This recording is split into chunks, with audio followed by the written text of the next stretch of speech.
Hi all welcome back to my channel. இன்றைக்கி வீடியோவில் சாஃப்டான வெண்பொங்கல் எப்படி பண்ணுறதுங்கிறத பார்த்துடலாம். ஃபஸ்ட்டு வந்து 320 கிராம் பச்சரிசியை நல்லா கழுவி எடுத்து வச்சுக்கணும். அதுக்கு ஹாஃப் கிளாஸ் வந்து பாசிப்பருப்பு முன்னாடியே ட்ரை ரோஸ்ட் பண்ணி இதில் வந்து அரை மணி நேரம் ஊற வச்சிடணும். நல்லா அரை மணி நேரம் ஊறினதுக்கப்புறமா நம்ம அரிசிக்கு தேவையான அளவு தண்ணி எடுத்துக்கணும். நம்ம நார்மலாக ரைஸ் பண்ணும்போது ஊற்றுற தண்ணியை விட எக்ஸ்ட்ராவாக தண்ணி ஊற்றணும். அப்போ தான் நல்லா குலைவாக வரும். இப்போ நம்ம வெண்பொங்கல் ட்ரையாக வைக்கும் போதே வச்சோம்னா போக போக ரொம்ப இறுகி போயிடும். ஸோ அப்படி இருக்கக்கூடாது. அப்படிங்கிறதுக்காக டபுள் மடங்கு ட்ரிபிள் மடங்கு தண்ணி ஊற்றினாலுமே அந்த பாசிப்பருப்பு பச்சரிசி நல்லா அப்சர்வ் பண்ணிக்கிறோம். ஸோ இதுக்கு வந்து நான் 1 உலக்கு அரிசிக்கு 4 உலக்கு தண்ணி ஊற்றிருக்கிறேன். ஸோ பச்சரிசி வறுத்து வச்ச பாசிப்பருப்பு 4 உலக்கு தண்ணி போட்டு 3 விசில் வச்சு எடுத்திங்க அப்படின்னா நல்லா வெந்துடும்.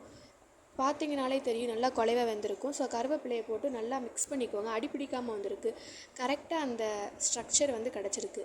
எங்கேயுமே பிடிக்கலை. ஸோ நல்லா அந்த கருவேப்பிலை இந்த வெண்பொங்கலோட நல்லா மிக்ஸ் பண்ணுறபடி நல்லா மிக்ஸ் பண்ணி விட்டுக்கோங்க. தாளிக்காமல் சும்மா அப்படியே வாஷ் பண்ணி தான் போட்டிருக்கேன். இதில் வந்து ஒரு டேஸ்ட் வந்து க்ரியேட் ஆகும். கண்டிப்பாக ட்ரை பண்ணி பாருங்கள். நல்லா மிக்ஸ் பண்ணதுக்கப்புறமா இதுக்கு தாளிப்பு ரெடி பண்ணிக்கலாம். ஸோ இதை கொஞ்சம் நேரம் அப்படியே மூடி போட்டு ஓரமாக வச்சிடலாம். இப்போ தாளிப்புக்கு நெய்யும் யூஸ் பண்ணிக்கலாம், டால்டாவும் யூஸ் பண்ணிக்கலாம். நான் வந்து நெய் இல்லாதனால டால்டா யூஸ் பண்ணியிருக்கேன். டால்டா யூஸ் பண்ணும்போது அது ஒரு ஃப்ளேவராக இருக்கும்.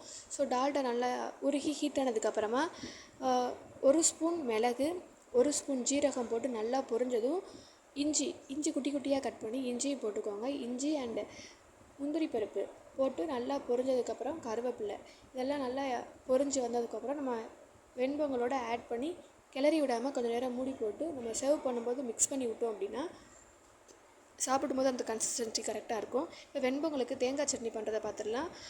ஒரு மிக்ஸி ஜாரில் பச்சை மிளகாய், பூண்டு, தேங்காய், கொஞ்சோண்டு உப்பு போட்டு நம்ம ஃபஸ்ட்டு அதை அரைச்சி எடுத்துக்கலாம்.